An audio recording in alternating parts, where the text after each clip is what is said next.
Tu t'es déjà demandé pourquoi en sport on parle de coq de France ou de face de poule? Ces deux expressions qui utilisent un animal n'ont pourtant rien à voir.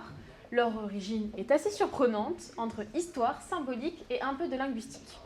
Commençons par le coq, devenu symbole de la France et plus particulièrement pour ses équipes sportives, et cela pour une raison très ancienne.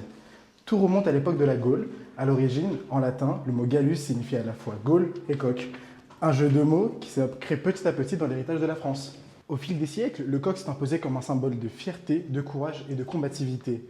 C'est un animal fier qui chante à l'aube et ne recule pas face à l'adversité, des qualités qu'on aime bien retrouver dans nos équipes nationales. Dans le monde du sport, il devient un emblème incontournable. On le retrouve sur le maillot de l'équipe de France de football, sur celui des Bleus du rugby et même dans les logos de nombreuses fédérations françaises. Ainsi, quand on parle de coq de France, on ne parle pas de l'animal, mais de la France sportive, qui représente un symbole d'unité, de fierté et de combativité. Que ce soit sur un terrain de foot, un ring de boxe ou un court de tennis. Cette symbolique est si forte qu'elle a même donné naissance à l'une des marques les plus emblématiques de l'histoire de France, le coq sportif.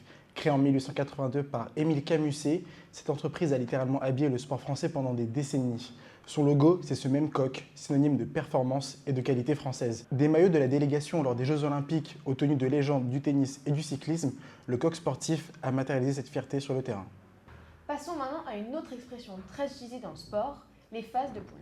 Lors d'un grand tournoi, comme la Coupe du Monde, l'Euro, les équipes sont réparties dans des groupes.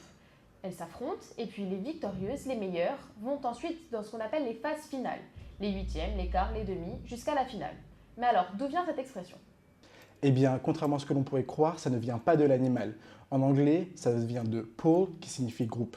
Au XIXe siècle, on utilisait ce mot dans les jeux d'argent. Faire pool, c'était mettre son argent dans un pot commun. Peu à peu, le mot a été utilisé dans le sport pour parler d'un ensemble d'équipes regroupées dans le même tirage. Et, comme on aime bien franciser les mots anglais, pool, P-O-O-L, est devenu pool, P-O-U-L-E. Donc, quand on parle de phase de poule, on parle tout simplement de la première étape d'un tournoi. En résumé, le coq et les phases de poule n'ont rien à voir entre eux, mais ils racontent chacun une part du sport français.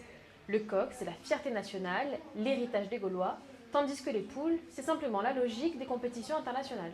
Deux expressions différentes, mais qui font partie de la même passion, celle du sport, du drapeau tricolore et de la compétition.